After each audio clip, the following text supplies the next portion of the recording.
The words of the song that we remember are the times they are a-changing, but now when we hear them, we're asking, well, maybe, or awfully slowly.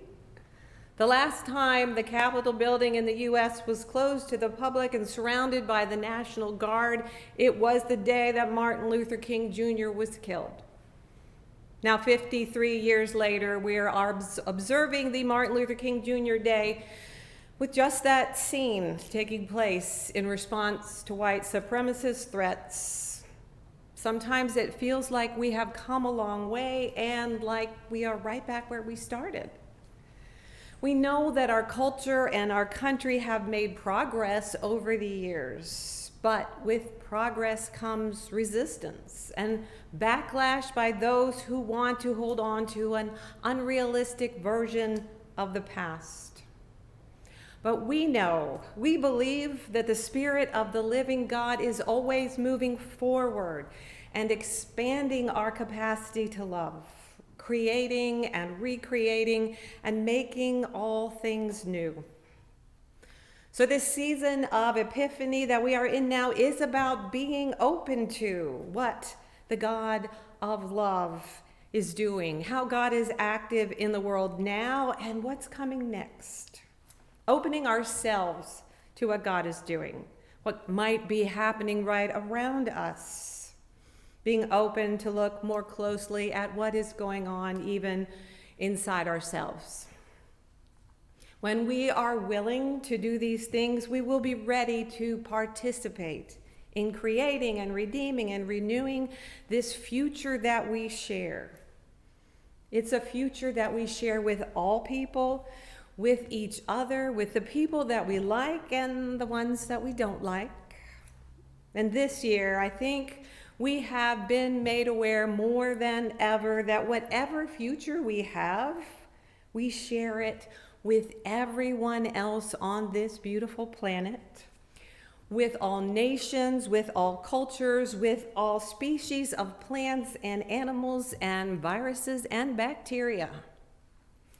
So there's no more time to think in ways that say what is good for our people is all that matters. We're in an us versus them world. Those days are gone. Our future this new year and each new year will require that we search for ways to live and work together for each other, for the whole of God's good creation and everyone on it. So where do we begin? How do we prepare ourselves to participate in what God is doing, what God is brewing and breathing and recreating now? By paying attention, by being open to where the Spirit might just be calling us, you and I, to join in the movement to mend this broken world. Now, both of the stories that we read this morning are, in fact, stories of openness to hearing God's voice, as it were, to seeing God work in the world, being willing to just come and see where God is active among people who are open to new possibilities. So in our Hebrew scripture reading, Samuel was a young man working in the temple. He was assisting an elderly priest, his mentor Eli. And while he's sleeping, the Lord calls Samuel, Samuel, and he hears it. But he makes the logical assumption that it must be Eli who is calling. And he runs to him and says, I'm here, what do you need? And Eli says, I didn't call you, go back to sleep. And the same thing happens a few more times, and Samuel is alert enough to be listening, to hear this voice. He wants to respond.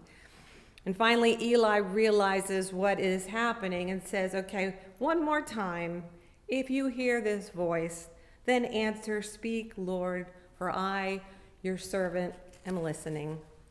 And he does, and it changes the direction of his life. Now, in our second story, centuries apart from the first one, Jesus approaches Philip and makes an offer, come and follow me.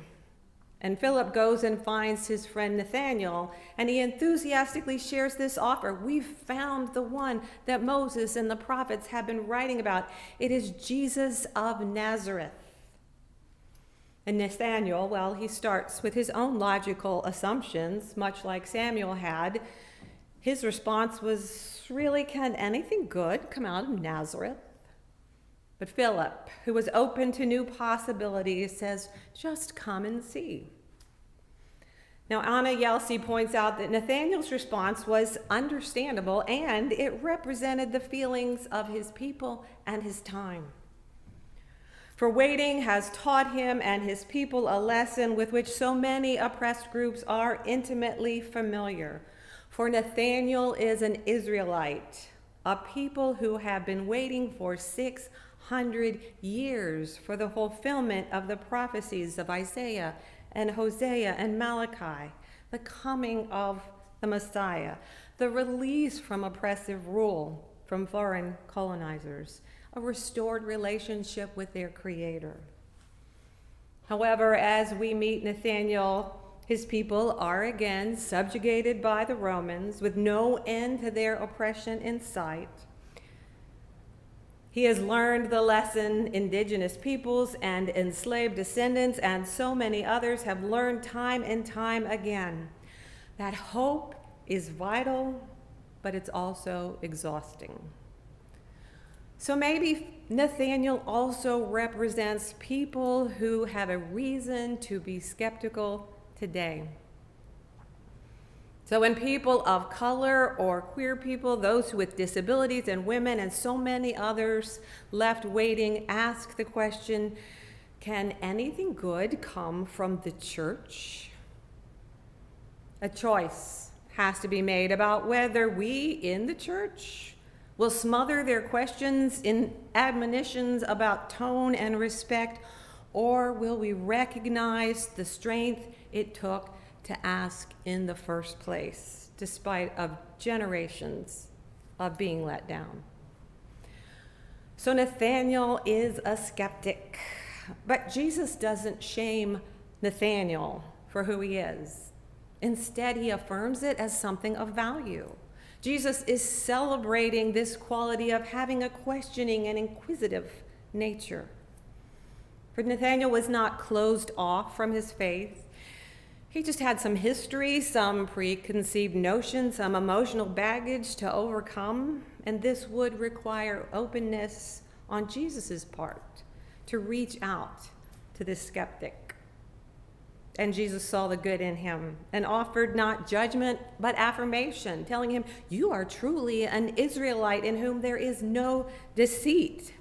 Whatever you are honest. Surprised, Nathanael asks, so where did you get to know me? And Jesus answers, I saw you under the fig tree before Philip even called you. Now, that doesn't make sense to us. But under the fig tree was where students went to continue their discussions after leaving the temple.